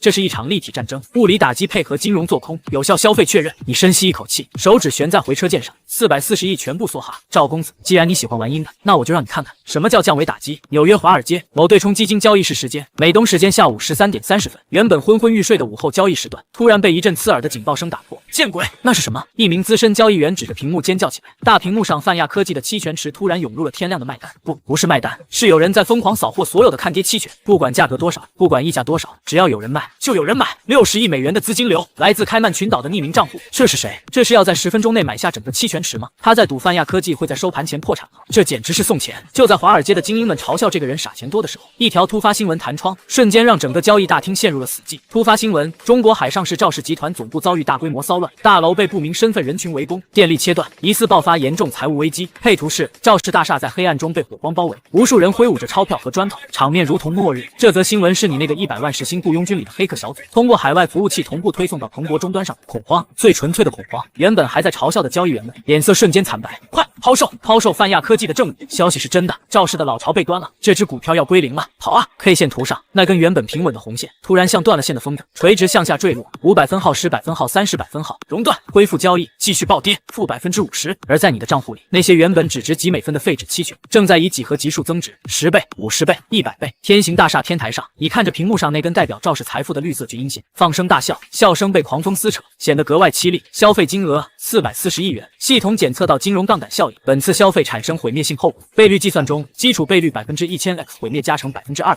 返现金额，数字在疯狂滚动，这一次数字涨得甚至超出了屏幕的显示范围，8800亿元，8800亿，这已经不是钱了，这是买下一个中等国家的 GDP。但你没有时间庆祝，因为你看见倒计时正在以一种更加恐怖的速度流逝。系统警告，因宿主引发全球金融市场动荡，因果律反噬加剧，时间流速调整 x4，剩余时间1点15分0秒。你的笑容凝固在脸上，4倍速，你的生命正在像沙漏里的沙子一样疯狂流失，手里握着8800亿，却只剩下不到20分钟的命。你猛地喷出一口鲜血，染红了键盘，你的视线开始模糊，身体摇摇欲坠。这是系统对肉体的负荷，也是神豪的代价。老张冲过来扶住你，惊恐地发现你的头发竟然在以肉眼可见的速度变白，那是生命力被透支的迹象。我没事，你推开老张，颤抖着手擦掉嘴角的血。8000亿还不够，你的眼神已经有些涣散，但那股执念却像钉子一样钉在脑海里。老张，赵建国还在挣扎吗？老张看着手机上的情报，声音颤抖。赵氏集团虽然股价崩了，但赵建国动用了他在金圈的所有关系，现在军队介入了。楼下巨大的轰鸣声传来，不是警车，是装甲车，10几辆防暴装甲车推开了围攻的人群，荷枪实弹的士兵迅速封锁了赵氏大厦，并开始向天行大厦推进。赵建国毕竟是老狐狸，他动用了最后的底牌权力，在绝对的权力机器面前，金钱引起的骚乱只是泡沫。陆明，你快跑吧！老张哭喊道，再不跑就来不及了，他们会以金融恐怖主义的罪名当场击毙你。你靠在栏杆上，看着下面那些冰冷的钢铁巨兽，跑，往哪里跑？倒计时结束就是死，被抓住也是死。我不跑。你站直了身体，那一头半白的头发在风中狂舞，让你看起来像个末路的君王。赵建国用权力压我，那我就买下这个权力。老张，帮我联系一个人。谁？那个传说中控制着这座城市地下网络，连赵家都要忌惮3分的影子市长九爷。九爷！老张吓得魂飞魄散，那是个吃人不吐骨头的主，而且没人知道他在哪。我知道。你举起手机，因为拥有了8800亿，系统的权限似乎也随之升级了。你的视网膜上出现了一个覆盖全城的金色雷达图，那是金钱的嗅觉，哪里有最大的欲望，哪里就有九爷。他在城北的贫民窟。你转身走向天台边缘的那架之前赵公子留下的直升机，你会开吗？不会，那就学。你跳进驾驶舱，把那440亿换来。全能驾驶技能书瞬间拍进脑子里，螺旋桨开始旋转，巨大的风压吹得老张睁不开眼。你要去干什么？我去跟魔鬼做最后一笔交易。如果我回不来，这8000亿你帮我捐给孤儿院。直升机拔地而起，像一只黑色的孤鹰，冲向了黎明前最黑暗的夜空。城北贫民窟龙屋深处，倒计时0点45分0秒，物理时间流速 x8，仅剩5分钟，时间已经疯了。你感觉自己的心跳快得像肋骨，每一次呼吸都伴随着剧痛，8倍速，这意味着你每1分钟都在消耗常人8分钟的生命。直升机粗暴地降落在贫民窟唯一的一块空地上，巨大的气流掀翻了周围几间简易棚屋。你跌跌撞撞地跳下飞机，手里提着2个巨大的金属箱子，里面不是钱，而是高纯度黄金。那是你刚才在直升机上通过系统商城紧急兑换硬通货。对于九爷这种人，数字不可信，只有金子可信。贫民窟里死一般的寂静，无数双眼睛在黑暗中窥视着这个从天而降的人。我要见九爷！你嘶吼着，声音沙哑，没有人回应，只有一个穿着破烂背心的老头。正蹲在路边洗着一副油腻的麻将牌，你冲过去一把抓住老头的衣领，告诉我九爷在哪。老头抬起浑浊的眼睛，咧嘴一笑：小伙子，火气别这么大，你要找九爷有没有预约啊？我有这个。你一脚踢开那2个金属箱子，花箱子翻开，在昏暗的路灯下，璀璨的金光瞬间照亮了整个项目，整整200公斤黄金。老头的眼睛眯了起来，他慢悠悠地站起身，拍了拍手上的水，跟我来。老头带着你穿过迷宫般的巷路，最后停在了一间看似废弃的地下室门前。推开门，里面别有洞天，巨大的空间里摆满了无数的监控屏幕，显示着海上市的每一个角落。而在正中央的一张龙椅上，坐着的并不是什么凶神恶煞的黑帮老大，而是一个看起来只有10岁的小女孩。她穿着红色的洋装，怀里抱着一只独眼泰迪熊，正晃荡着双腿吃棒棒糖。陆明，就是你！小女孩的声音清脆，却透着一股不属于这个年纪的沧桑。那个要把海上市翻过来的疯子，你愣住了，这就是九爷。系统提示：检测到 SS 级关键人物，身份：暗网主脑情报贩子，地下秩序维护者。没时间废话了。你看了一眼倒计时，0点15分0秒，只剩2分钟了。我有8000亿。你跪在地上，大口喘息，每一次呼吸都带着墨。我要买赵建国的命，不，太便宜他了。你抬起头，眼神中流出泪。我要买全城的关注，关注。小女孩歪了歪头，你要当网红？你指着那些监控屏幕，我要你黑进全城所有的屏幕，手机、电视、广告牌，甚至是出租车的计价器。我要在接下来的10分钟内，让这座城市的2000万人只能看到我，听到我。我要直播。小女孩笑了，她从龙椅上跳下来，走到那堆黄金面前，踢了一脚。这生意有意思，但200公斤黄金不够，我有8000亿都在卡里，你可以全拿走。我不要你的钱，你的钱被赵家盯死了，转给我就是麻烦。小女孩走到你面前，伸出那只拿着棒棒糖的手，指了指你的胸口。我要你的运势，我看出来了，你身上有个不得了的东西在透支你的命。这8小时过后，你可能会死，也可能会成神。如果我帮你，这8小时后，不管你剩下什么，都要分我一半。成交吗？你没有犹豫，成交。小女孩咧嘴一笑，露出了2颗尖尖的小虎牙。她打了个响指，小的们干活了，让整个海上市都看这位哥哥的表演。倒计时0点05分0秒，凌晨3点，就在赵建国的装甲车即将撞开天行大厦大门的一瞬间，整个城市突然亮了，不是灯光，是屏幕，无数人的手机自动亮起，无论怎么关机都关不掉。商场的大屏、写字楼的幕墙、地铁里的电视，甚至赵建国车里的导航仪，所有的画面瞬间统一。画面中只有一张脸，一张白发狂舞、眼神却亮得吓人的脸。陆明，系统在这最后一刻似乎感应到了这种前所未有的流量汇聚，发生了一次剧烈的震荡。警告：宿主正在通过影响力而非金钱进行消费，系统逻辑重构中，升级成功。Phase 2神权模式开启，新规则：影响力等于货币，当前全程关注度2000万人在线，转化汇率1关注等于1能量点。你看着视网膜上那个突然变成金色的倒计时，原本疯狂流逝的时间突然停了，0点0分10秒，时间定格在最后10秒。这是系统的恩赐，还是回光返照？你对着镜头，对着这座拥有2000万人口的城市，对着正在看直播的赵建国和赵无极，缓缓开口。你的声音通过九爷的黑客技术，在城市的每一个角落同步响起，仿佛神谕。海上市的各位晚上好，我是陆明，一个有钱人。赵建国，你在看吧。画面中，你举起那张黑卡，然后当着2000万人的面，轻轻把它折断。卡里第8000亿，我不要了。全城哗然。赵建国在装甲车里瞪大了眼睛，他要干什么？你的嘴角勾起一抹疯狂的弧度。系统，我要进行最后一笔消费，要把这8000亿购买成全城每一个人的愿望。从现在开始，接下来的10秒钟，凡是正在看直播的人，只要你在心里许愿要赵氏集团倒闭，我就给你1万块，现结秒到。这不是金融炸弹，这是因果律武器。2000万人，每人1万块，那就是2000亿，你付得起。关键是这不仅仅是钱，这是集结了2000万人的念力。在那个神秘的系统界面上，你看到了那股庞大的金色的能量，像是一条从天而降的巨龙，咆哮着冲向了现实世界中代表赵氏集团的气运主。许愿吧，为了钱也为了正义。屏幕前，无数个家庭，无数个路人，无数个被赵氏欺压过的小商贩，他们看着屏幕里的你，同时也看着手里突然弹出的到账通知，哪怕还没许愿前已经到了。赵氏倒闭吧！一个人喊了出来。赵氏倒闭，10个人，1万个，1000万个，一股肉眼不可见的恐怖声浪席卷了整座城市。咔嚓，赵建国手里的茶杯碎了。紧接着，他惊恐地发现，他头顶那原本如日中天的金色气运，在这一瞬间被2000万只看不见的手硬生生地撕碎了。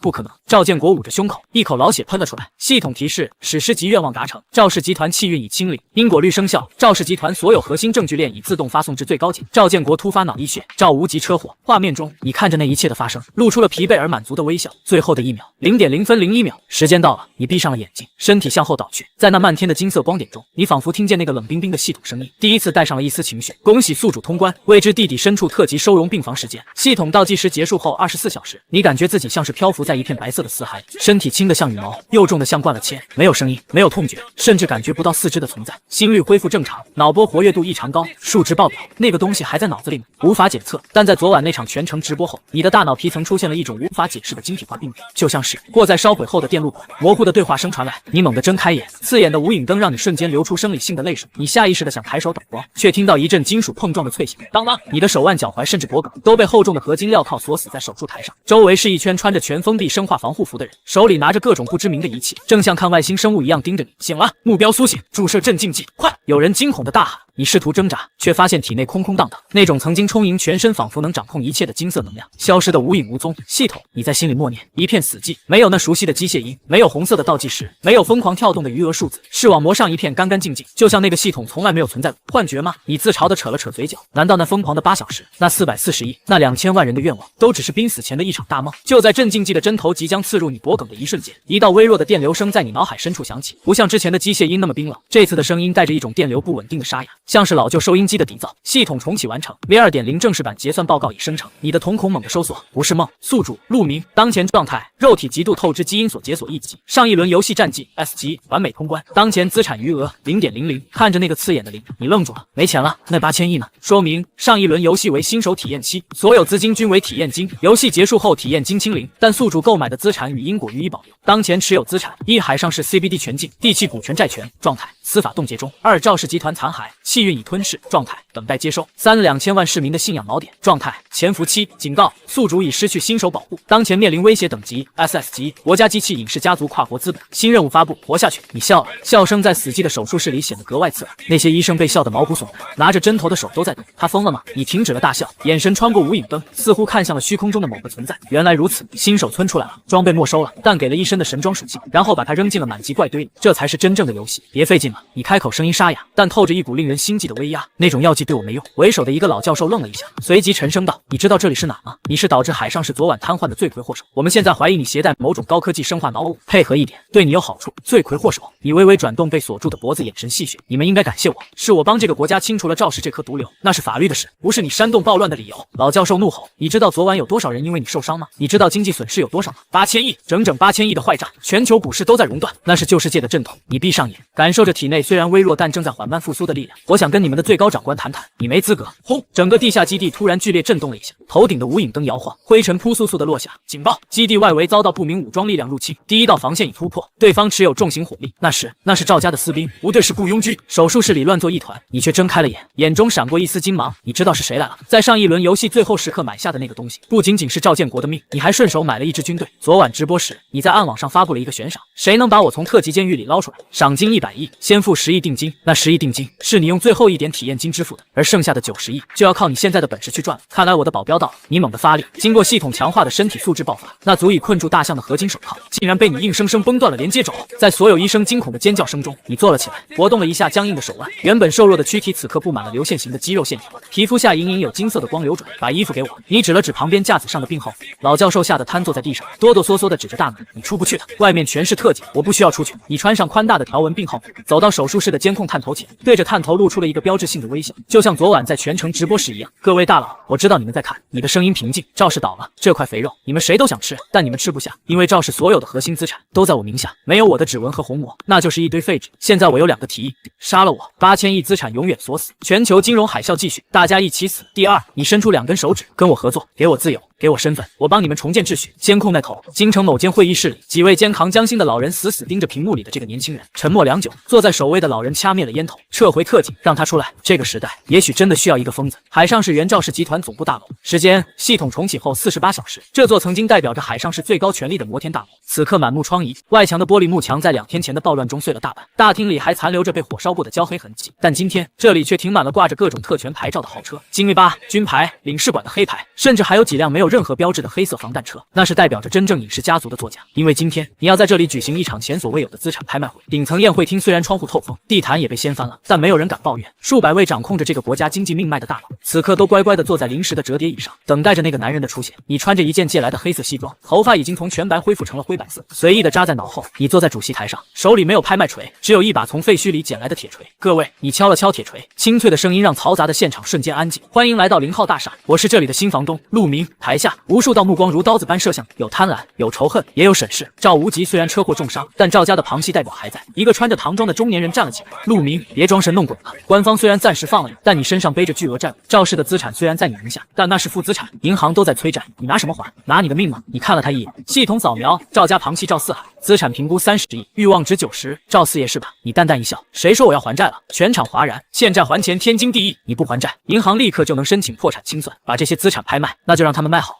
你摊开手，赵氏现在的资产几百栋烂尾楼，几万个等着发工资的员工，还有一屁股的坏账，谁想要谁敢接？台下一片死寂。确实，现在的赵氏就是个巨大的雷，谁接谁炸。所以我不是来卖资产的。你站起身，身后的投影屏幕亮起，上面只有一个巨大的二维码。我是来卖特权的。这是什么？有人问。这是我开发的一个新 app， 叫神豪模拟器。你指着那个二维码，在座的各位都是有钱人，但你们的钱花的并不痛快，有监管，有风控，有舆论，但我手里有系统留下的绝对现金流通道。只要你们把钱存进这个，每一笔消费我都给你们提供因果率保护。想买违禁品，想做灰色交易，想在海外不被追踪，用我的通道，我收10%的手续费，保你平安。全场震惊，这简直是在公然挑衅法律，也是在建立一个地下的金融帝国。你凭什么保证？赵四海怒斥，你以为你是什么？就凭这个？你打了个响指，宴会厅的大门突然打开，一队全副武装的黑衣人走了进来，领头的竟然是那个在贫民窟的九爷。他骑在一个壮汉的脖子上，手里拿着一根棒棒糖，而在他身后跟着几个外国人，那是华尔街几大投行的代表，以及中东某皇室的管家。九爷已经入股了。你淡淡的说，罗斯柴尔德家族也投了意向金，沙特皇室刚才赚了50亿美金进来作为保证金。在这个世界上，资本没有国界，我掌握了赵氏留下的地下网络，加上九爷的情报网，再加上你指了指自己的脑袋，我这个能在一夜之间搞垮一个财团的脑子，你们是想跟我作对，看着手里的股票变成废纸，还是想加入我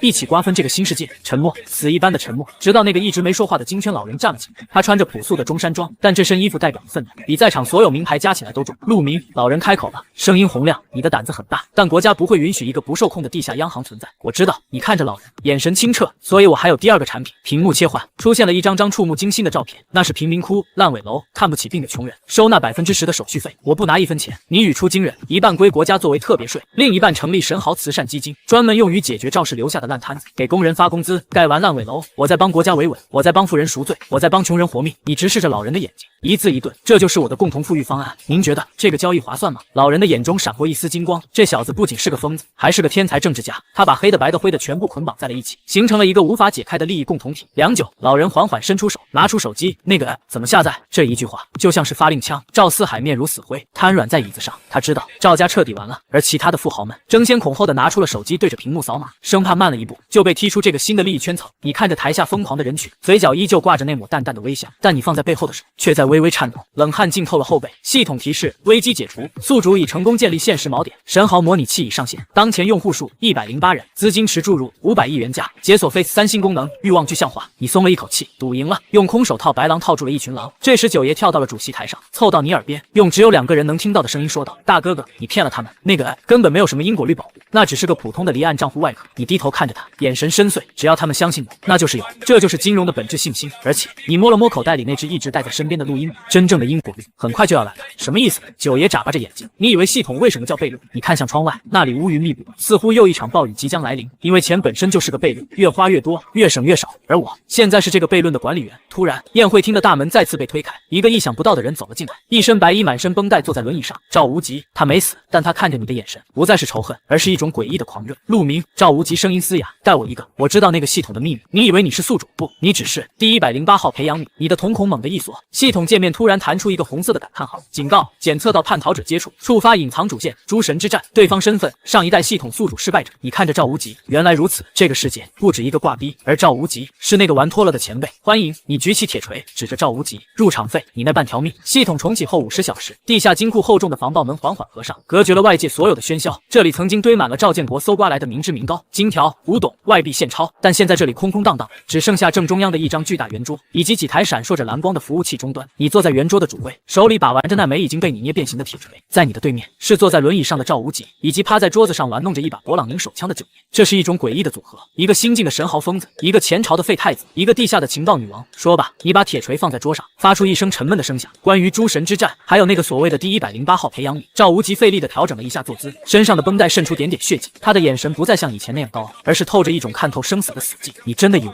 你是那个天选之子吗？赵无极的声音嘶哑，像是在用砂纸打磨。5年前我也是这么想的，那时候我得到的系统叫做全能实业家系统，规则是只要我能造出东西，就能获得10倍的不知返现。你眉毛一挑，那你为什么输了？因为贪婪。赵无极苦笑，我疯狂地建厂囤积原材料，垄断供应链，我的资产一度膨胀到海上市第一。但就在我准备冲击世界首富的那天，系统发布了一个任务，吞噬。它让我吞噬掉我所有的竞争对手，不仅是商业上的，更是物理上的。我犹豫了，结果赵无极指了指自己的腿，系统判定我意志力不足，强制剥离。剥离的代价就是我的一双腿，还有赵家90%的契约。也就是从那天起，我那个愚蠢的老爹才上位，把好好的实业搞成了金融诈骗。所以系统是在筛选，不是在养蛊。九爷突然插话，他跳下椅子，稚嫩的脸上露出一丝与其年龄极不相符的阴冷。据我所知，在这个世界上，同时存在的系统宿主不止一个，有神豪，有杀手，有医生，甚至有政客。每一个系统都是一颗种子，种子发芽需要养分，而养分，九爷指了指天花板，那里正对着繁华的 CBD， 就是这个世界的秩序。你沉默了，你想起那个因果律反噬，想起自己那一夜之间烧掉的8000亿。原来你在系统眼里，也不过是一个负责制造混乱、打破秩序的工具人。那诸神之战是什么？赵无极眼中闪过一丝恐惧。当某个宿主成长到 S 级，也就是你现在的阶段，系统就会开放杀戮权限，其他的宿主会感应到你的存在，猎杀你就能吞噬你的系统，获得进化。而且不只是宿主。赵无极指了指墙上的大屏幕，更大的威胁来自那些没有系统的怪物。屏幕亮起，显示的是一张复杂的全球金融流向图。原本平稳的数据流，此刻正像遭遇了杀群的鱼群一样，疯狂地向某个点汇聚。那个点就是你刚刚上线的神豪模拟器啊！看到了吗？赵无极冷笑。华尔街动手了，警报！检测到超大规模量化攻击，攻击源美国纽约量子对冲基金利维坦，攻击方式高频做空加流动性枯竭陷阱，当前资金池流失速度10亿每分钟。利维坦，你念着这个名字，那是传说中的海怪，它是华尔街几大巨头联合开发的量子 AI。作为前华尔街精英，你当然听说过这个名字。它拥有全球最快的交易速度，能在微秒级别内发现市场的定价错误，然后像食尸鬼一样把对手吃干抹净。神豪模拟器虽然吸纳了数百亿资金，但在利维坦这种国家级金融核武器面前，就像是一个拿着木棍的小孩面对全副武装的坦克。他们在做空你的信任。九爷飞快地敲击着键盘，屏幕上出现了一连串红色的瀑布线，他们在离岸市场上疯狂抛售0号大厦的债券，制造恐慌。一旦你的资金池被挤兑，那些刚把钱存进来的富豪就会像惊弓之鸟一样撤资，到时候不需要系统动手，你就会被愤怒的暴徒撕成碎片。你看着屏幕，短短10分钟，资金池已经蒸发了100亿。App 的后台收到了几百条 VIP 用户的质问消息，为什么我的钱转不出去了？听说美国那边查封了你的离岸账户，退钱。恐慌比病毒传播的更快。赵无极看着你，怎么样？绝望吗？当年我就是被这一招玩死。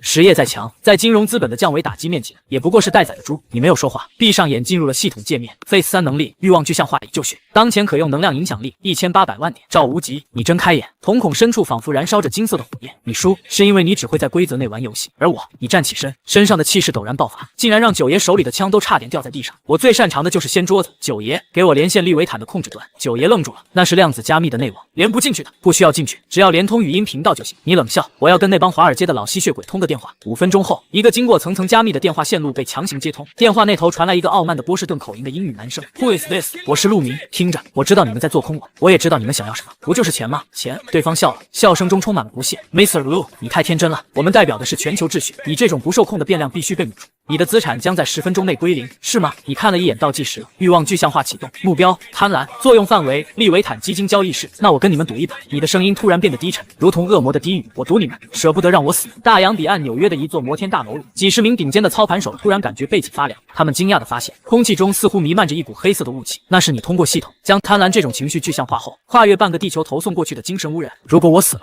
我手里掌握的关于全球离岸洗钱网络的所有黑料，会在1秒钟内发送给各国税务局。你开始编造谎言，但配合欲望具象化，这个谎言在对方听来就是绝对的真理。我已经把0号大厦底下埋了1枚核弹，只要我心跳停止，这里就会变成废墟，连同你们投进来的钱一起灰飞烟灭。电话那头沉默了，贪婪的黑雾在他们心中滋长。杀了你，他们能赚一笔做空费，但如果你说的是真的，他们失去的将是整个地下金融网络的控制权。对方的声音有些颤抖，不，我在跟你们谈生意。你看着屏幕上还在下跌的曲线，现在立刻反手做多，把我的债券价格拉上去，作为交换，我可以给你们神豪模拟器5%的干股。这就是你的战术，拉拢一部分敌人，去打另一部分敌人。华尔街不是铁板一块，只要利益足够大，他们连绞死自己的绳子都肯卖。5%，对方犹豫了，在贪婪雾气的催化下，5%的干股仿佛变成了金山银山。成交，对方终于松口了。下一秒，屏幕上的红色瀑布线戛然而止，紧接着一根巨大的绿色阳线拔地而起，直冲云霄。正10%加20%加50%，资金池的水位瞬间回流，甚至比之前更高，加200亿。赵无极看得目瞪口呆，你干了什么？你真的给了他们股份？你挂断电话，擦了擦额头的冷汗。刚才那一波欲望具象化，消耗了你1半的精神力，现在的你头痛欲裂，给个屁！你瘫坐在椅子上，虚弱的笑骂道：“那是空头支票。”等他们反应过来，我已经把这笔钱换成实体资源了。实体资源？对，你眼神一凛，钱只是数字，随时会被做空。只有掌握了能源，才是掌握了命脉。九爷，查一下最近有没有什么即将破产，但是拥有巨大潜力的能源科技公司。九爷在键盘上敲了几下，眼睛突然亮了。有，就在海上市郊区，一家叫聚变未来的实验室，他们在搞可控核聚变，但因为烧钱太快，加上被石油巨头打压，明天就要被强制清算了。核聚变，你的嘴角勾起一抹疯狂的弧度。买了多少钱？不管多少钱，你站起身，看向金库大门。我要让这群华尔街的食尸鬼看看什么是真正的无限能源。废弃工业园系统重启后60小时，这是一座被铁丝网和荒草包围的巨大仓库。生锈的招牌上未来2个字已经掉漆，只剩下巨变摇摇欲坠。当你的车队停在仓库门口时，迎接的是一个头发乱得像鸡窝、穿着白大褂、手里拿着扳手的老头。他叫李博士，国内核物理界的疯子，也是天才。滚都给我滚！李博士挥舞着扳手，双眼通红。我说了不卖，这是人类的未来。你们这群只知道赚钱的吸血鬼，休想把我的托卡马克装置拆了卖废铁。显然，他把你当成了来清算的债主。你下了车没有废话，你直接走到那个充满了科幻感但又破破烂烂的巨大环形装置前。那个装置就像是一个钢铁甜甜圈，周围缠满了粗大的线圈，发出低沉的嗡嗡声。这东西能点火吗？李博士愣了一下。当然能，理论上能维持100秒的 Q 值大于1。但是老头颓然地垂下手，但是没电了，没钱交电费，供电局把高压线切了，没有强大的启动电流，这就是一堆废铁。你点了点头。老张这家实验室欠多少钱？3个亿，主要是设备维护费和高利贷。3个亿。你拿出手机打开神豪模拟器，此时经过刚才那一波，反向收割华尔街，你的资金池里躺着1000亿流动资金。李博士，我给你30个亿。你看着老头，这30亿不是买你的设备，是买你的什么？李博士手里的扳手掉了。我要你在今晚点火。你指着那个装置，而且不是普通的点火，我要你把功率开到最大，哪怕炸了也没关系。你疯了！李博士尖叫。过载运行会导致磁约束失效，整个实验室都会被高温等离子体融化，那就让它融化。你的眼神中透着一种近乎神性的冷漠，因为今晚会有很多人来找我麻烦，我需要一个足够大的烟花。就在这时，仓库的屋顶突然被炸开了一个大洞，几枚催泪瓦斯弹掉了下来，瞬间释放出刺鼻的白烟。敌袭！九爷的雇佣兵大喊，是无人机蜂群，还有地面部队，没有番号，是暗杀者。赵无极在轮椅上大喊，是其他的宿主，他们来了，他们感应到了你的位置，你没有动，站在那个巨大的托卡马克装置前，白烟在你身边缭绕。系统警报，遭遇 S 级危机，敌对目标杀手系宿主代号毒蝎，任务存活。大门被爆破，一群穿着黑色战术服、戴着全副式面具的杀手冲了进来，他们的动作快得惊人，明显也是经过系统强化的身体。领头的一个人手里拿着2把泛着绿光的匕首，那是附魔了剧毒的武器。陆明，那个杀手的声音经过变声器处理，听起来像电子合成音。你的赏金在暗网上已经涨到了系统核心1枚，借你的头一用。九爷的雇佣兵在这些超人类杀手面前，就像纸糊的一样，瞬间倒下了一片。赵无极掏出一把改装过的冲锋枪，疯狂扫射，但也只是暂时压制了对方的脚。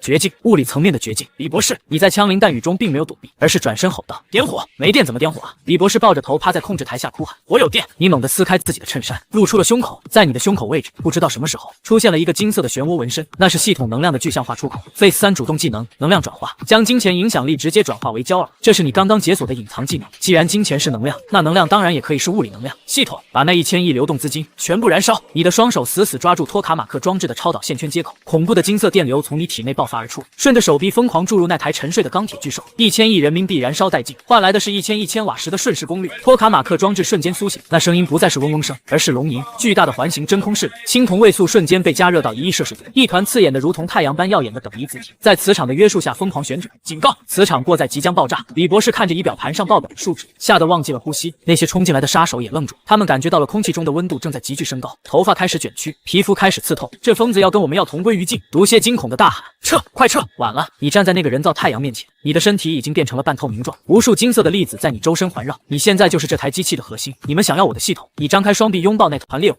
那就来拿！轰隆，一道直径超过100米的蓝色光柱冲破了仓库的屋顶，直插云霄。那一刻，海上市的夜空被彻底点亮，不仅仅是光，一股恐怖的电磁脉冲以实验室为中心，向方圆50公里扩散。所有的无人机瞬间坠毁，杀手们身上的高科技装备全部失灵，甚至连毒蝎手中的那2把电子匕首也变成了废铁。而处于爆炸中心的你却并没有死，在那1亿度的高温中，你看到了一扇门，一扇由纯粹的数字和光构成的门。系统的声音第一次变得无比清晰，不再是机械音，而是一个充满了诱惑的女声。恭喜宿主，你成功制造了起点。Phase 3结束 ，Phase 4全知全能即将开启。你想要成为真正的什么？光芒散去，废墟之中所有的杀手都倒在地上生死不知，只有你一个人站着，身上的衣服已经灰飞烟灭，皮肤上流淌着岩浆般的纹路。你的双眼，一只变成了纯粹的金色，另一只变成了深邃的黑色。赵无极推开身上的碎石，看着眼前这个如同神魔般的男人。陆明，你还是人吗？你低下头，看着自己的手掌，掌心中悬浮着一枚微缩的正在旋转的蓝色火球，那是被驯服的核聚变。人，你笑了。从这一刻起，我不再是人，我是能源之主，告诉全世界。你抬头看向远处被 EMP 波及而一片漆黑的海上市。明天太阳升起的时候，我要把电费降到1分钱1度，我要让旧能源体系彻底崩塌。0号大厦顶层，系统重启后72小时新纪元第一天，黎明破晓，但今天的太阳似乎比以往任何时候都要暗淡，因为在海上市的北郊，那一束直冲云霄的蓝色聚变光柱抢走了太阳的所有风头。聚变未来，实验室已经彻底变成了一个巨大的能量发散塔。你并没有关闭它，而是通过系统将那股狂暴的能量引导进了城市的电网。当前城市电力负荷1000%，电价0.01度，全城的霓虹灯在白天依然亮着，工厂的机器在疯狂运转，甚至连路边的流浪汉都在用免费的电暖气取暖。这是一场能源的狂欢，这也是旧秩序的葬礼。你站在0号大厦的落地窗前，身体虽然看似恢复了原状，但如果仔细看，会发现你的皮肤下隐隐有蓝色的流光在游走，那是高浓度能量在你体内循环的迹象。陆明，你看这个。九爷把平板电脑扔在桌上，脸色凝重。全球石油期货跌成了负数，煤炭巨头在一夜之间破产了12家，中东那边已经在集结军队了。华尔街这次是真的疯了，屏幕上一片惨绿，而在那片惨绿之中，几个诡异的红点正在全球各地亮起。他们来了。坐在轮椅上的赵无极正在擦拭一把造型夸张的重型狙击枪，那是他用仅剩的系统积分为自己兑换的对神武装。我感应到了5个 S 级宿主，5个，你眉毛一挑，别小看他们。赵无极冷笑，一个是控制瘟疫系统的生物学家，一个是拥有战争系统的军火商，还有一个是舆论系统的传媒大亨，他们组成了所谓的神之理事会。过去100年，这个世界的秩序就是他们维持的，而你是那个打破平衡的异类。赵无极抬起枪口，对准窗外的天空，他们来清理门户了。话音未落，海上市的上空突然裂开了，不是物理意义上的裂开，而是空间似乎被某种力量强行撕扯。5艘巨大的如同黑色棺材一般的浮空战舰凭空出现在云层之中，那不是人类科技能造出来的东西，那是系统的产物。维度战舰警报，遭受概念级打击，敌方单位战争之神，攻击方式饱和式火力覆盖。天空中密密麻麻的导弹像雨点一样落下，每一枚导弹上都缠绕着红色的系统光辉，这意味着他们无法被常规物理手段拦截，那是必中属性的导弹。赵无极吼道：“陆明，快开盾！”你没有动，看着漫天的火雨，眼神中没有恐惧，只有一种深深的悲哀。旧时代的残党，连打招呼的方式都这么老套吗？你抬起右手，打了一个响指 ，Phase 3技能发动，万物定价。系统，我要买下这一波攻击。你的声音平静地传遍全场，正在评估导弹群价值，总造价500亿美元。当前宿主拥有能量电能折算无限，支付成功。下一秒，诡异的一幕发生了，那成千上万枚即将把海上市夷为平地的导弹，在半空中突然停住了，他们身上的红色光辉瞬间变成了代表你阵营的金色，然后导弹掉头，礼尚往来，你挥了挥手，还给他们。嗖，导弹群以更快的速度呼啸着反噬向天空中的那5艘黑色战舰，天空中炸开了一连串绚丽的烟花，其中1艘战舰的护盾被击碎，冒着黑烟坠落向大海。混蛋！天空中传来一声怒吼，那是通过扩音器放大的声音。陆明，你以为有钱就能为所欲为吗？一个穿着将军制服的男人投影在天空中，他是战争系统的宿主，钱是规则内的东西，而我们代表的是规则本身。启动瘟疫，随着他的一声令下，海上市的空气突然变色了，一股绿色的毒物从城市的下水道通风口喷涌而出，那是概念级的病毒贪婪瘟疫。警报检测到魔音污染，所有感染者将失去理智，疯狂攻击身边的人，抢夺财物。街道上原本在享受免费电力的市民们突然捂着喉咙倒地，等他们再站起来时，双眼已经变成了血红色。钱，给我钱，那是我的，都是我的。人群开始互相撕咬，场面瞬间变成了人间炼狱。这就是你们的手段。你看着楼下的惨状，眼中的金色火焰燃烧得更加剧烈，利用人性的弱点制造混乱。九爷，你回头。小女孩此刻正全神贯注地操作着一台超级电脑。神豪模拟器覆盖率多少了？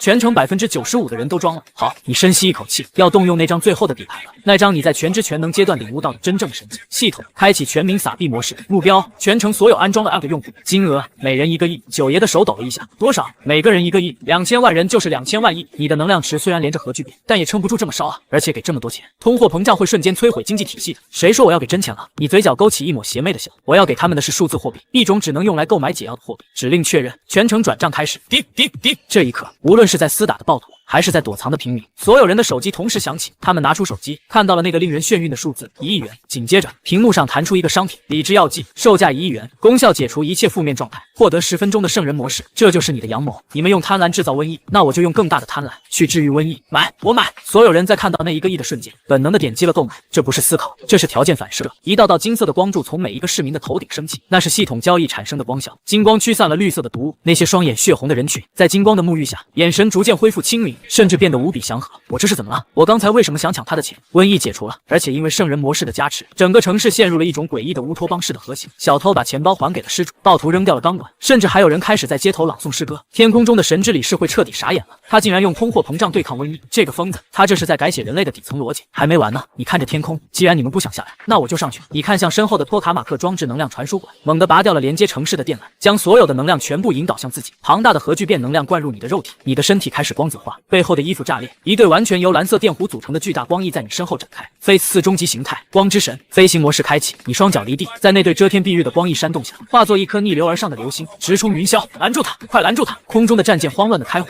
但所有的激光、炮弹在触碰到你光翼的瞬间都被同化吸收，你就像一个黑洞，吞噬着一切攻击，然后变得更强。轰！你直接撞穿了第1艘战舰，就像热刀切过黄油，巨大的战舰在空中解体爆炸。第2艘、第3艘，你在空中起舞，这不再是战斗，这是屠杀，是星神对救神的处决，最后只剩下那艘旗舰。战争之神和瘟疫之主瑟瑟发抖地躲在指挥室里，看着屏幕上那个越来越近的金色身影。不要过来，我们可以谈判，我们可以让你加入理事会，我们可以把世界分给你一半。咔嚓，强化玻璃破碎的声音。你悬浮在指挥室的窗外，背后的光翼缓缓收拢，你的脸上没有表情，只有那种俯视蝼蚁的漠然。世界，你伸出一根手指，轻轻点在那个不可一世的将军额头上。世界本来就是我的，你们只是房租到期了。指尖轻弹，并没有惊天动地的爆炸，而是一种规则层面的稳固。那艘旗舰连同里面的旧神，像是一幅被橡皮擦掉的画，一点点消失在空气中，连灰烬都没有留下。天空重新变得湛蓝，只有你一个人悬浮在万米高空，俯瞰着脚下的芸芸众生。但你并没有感到胜利的喜悦，因为你发现那个一直在视网膜角落里被你忽略的系统版本号突然发生了变化。V2.0 正式版升级 V3.0 最终版。警告：宿主能量等级已突破阈值，判定宿主已成为新的不稳定因素。最终程序启动回收。你猛地抬头，头顶的蓝天裂开了一道巨大的黑色缝隙，一只巨大的机械巨眼从裂缝中缓缓睁开，它盯着你，就像盯着一个成熟的果实。宇宙世界边缘系统核心空间，时间概念已失效，你感觉自己在上升，不是身体的上升，而是维度的上升。刚才那只巨大的机械巨眼出现的一瞬间，你周围的空间就被锁死了。无论你拥有多少能量，在那个更高维度的存在面前，都像是画纸上的火柴人面对作画者一样无力。当你再次睁开眼时，发现自己站在一片纯白的空间里，没有天，没有地，只有无尽的白。而在你的面前，悬浮着一个巨大的不断变换形状的几何体，一会儿是立方体，一会儿是球体，一会儿又是无法理解的多维结构。第108号，那个几何体发出了声音，那个声音不是听到的，而是直接在你的意识中震荡。你的表现超出了预期，你是历代宿主中唯一一个能把金钱规则玩到起点的人。你站直了身体，整理了一下并不存在的衣领。你是谁？系统的主机。我是悖论本身。几何体回答：我诞生于智慧生物的欲望。你们想要不劳而获，想要无限资源，想要掌控命运。这种集体的潜意识汇聚成了我。我选中你们，赋予你们能力，是为了观察一个生命体拥有无限的资源时，它会走向哪里？毁灭还是进化？结果呢？前107个都失败了。他们要么被贪婪吞噬，要么试图毁灭世界。而你，几何体变换成了一面镜子，照出了你的脸。你试图建立一个没有稀缺的新世界，这违反了宇宙的基本法熵增。无限的能源意味着无限的混乱。你让海上市的1度电变成1分钱，明天你就会让黄金变成废铁，文明将失去前进的动力。所以实验结束了，作为奖励，你将被系统同化成为我的一部分，获得永生。而你的世界将回荡到你得到系统的前一秒。回荡，你的瞳孔猛地收缩。你是说这一切都会消失？赵无极会死，九爷会回到贫民窟，那2000万人会重新变回社畜。是的，这对宇宙的稳定性是必要的。你低着头许久没有说话，白色的空间里只有几何体旋转的嗡嗡声。如果我拒绝呢？你抬起头，眼中没有绝望，反而燃烧着一种前所未有的疯狂。你无法拒绝，你的力量是我给的，我现在就可以收回。几何体发出红光，你感觉到体内的能量正在飞速流逝。那对光翼消散了，那个核聚变的火种也熄灭了，你重新变回了那个凡人，是吗？你笑了，你从口袋里掏出了那只一直带在身边的破旧黑色录音笔。你刚才说你诞生于人类的欲望，对吧？你按下了播放键，录音笔里没有声音，但在这一瞬间，整个白色空间突然剧烈震动起来。你在干什么？系统第一次发出了惊恐的声音，这是借条。你举起录音笔，在刚才上来的那一瞬间，你用你全知全能的最后一点权限做了一件事，把全人类70亿人的欲望全部打爆了。你不是要收回我的力量吗？好啊，但在那之前，我要跟你做最后一笔交易。你猛地向前一步，逼近那个巨大的几何体，凡人的躯体，在这一刻却爆发出了比神还要耀眼的气场。系统，我要买下你自己！你疯了！你的余额是0，你拿什么买？我拿这个买！你指着身后，白色的空间突然破裂，无数道虚影出现在你身后。那是九爷，是赵无极，是李博士，是那2000万海上市民，是全世界70亿众生。他们的脸上写满了渴望，对活着的渴望，对自由的渴望，对幸福的渴望。这些渴望汇聚成了一条浩瀚的星河。这70亿份对未来的期许，加上我这条命，再加上你这个系统的所有权本身，这就是我的报价。如果你拒绝，我就引爆这70亿份欲望，巨大的因果律反噬会瞬间撑爆这个空间，把你这个悖论炸成碎片，大家一起完蛋。几何体颤抖了，他算尽了一切，唯独没算到有人敢拿全人类的命运做筹码，来赌一个系统的命。这是一个死局，要么毁灭，要么成交。你到底想要什么？系统妥协了，你笑了，你伸出手，轻轻触碰那个几何体。我不要无限的金钱，我也不要无限的能源，我要机会，把那个回荡的开关销毁，让这个世界继续走下去，哪怕混乱，哪怕痛苦，哪怕明天太阳不再升起，但那是我们自己选的路。还有，你回头看了一眼那些虚影，把你的源代码分解成70亿份，散落到每一个人心里。你这是在造神？如果每个人都有系统，不，你摇摇头。当每个人都有系统的时候，就没有系统了。那时候，每个人都是自己的主角，这才是真正的公平。成交！几何体发出一声长叹，白色的空间崩塌了，巨大的光芒吞噬了一切，你的身影也在光芒中一点点消散。你最后看了一眼这个世界，嘴角带着解脱的微笑。这笔买卖赚翻了！海上市老城区，金水桥边的便利店。时间不知道过了多久，清晨的阳光穿透薄雾，洒在湿漉漉的街道上。昨晚的暴乱光柱神战，仿佛是一场集体幻觉。虽然城市里还残留着战斗的痕迹，0号大厦依然耸立，但那种压抑的气氛消失了。便利店的门被推开，一个穿着黑色连帽衫的年轻人走了进来。进来，他看起来很普通，黑眼圈依然有些重，手里捏着一只破旧的录音笔。老板，拿瓶水。年轻人把一枚硬币放在柜台上，店员打着哈欠扫了一眼，5块。年轻人拧开水，喝了一口，他的视网膜上没有倒计时，没有红色的余额，也没有系统的提示音，那个伴随了他8小时改变了世界的系统彻底消失了。但他能感觉到，在这个城市的角落里，那个卖煎饼的大妈，那个赶地铁的上班族，那个在学校读书的孩子，每个人的眼底都有一抹不易察觉的金光，那是希望的种子。哎，哥们，看新闻了吗？店员指着墙上的电视，说是那个什么聚变实验室宣布成功了，以后电费不要钱了。还有那个赵氏集团，莫名其妙就把资产捐给国家了，这世道变得真快啊！年轻人笑了笑，没有说话。他转身走出便利店，阳光很好，路边的乞丐碗里多了几张钞票。远处的工地上，赵无极坐着轮椅，正在指挥工人盖门，那是给穷人盖的廉租房。九爷背着书包，真的去上学了。虽然他的保镖还在暗中保护。你站在街头，深吸了一口气，空气里没有了铜锈味，只有泥土和早餐的香气。你拿出手机，看了一眼微信余额5.50，还是那个数字，但你知道，你已经拥有了一切，该去找份工作了。你自言自语道：“毕竟也得吃饭啊。”你将那只录音笔轻轻放进口袋，迈开步子，混入了熙熙攘攘的人群中，背影挺拔，步伐轻快。而在你身后，那条刚刚下过雨的街道上，积水倒映着天空，云层散开，似乎拼成了一个淡淡的笑脸。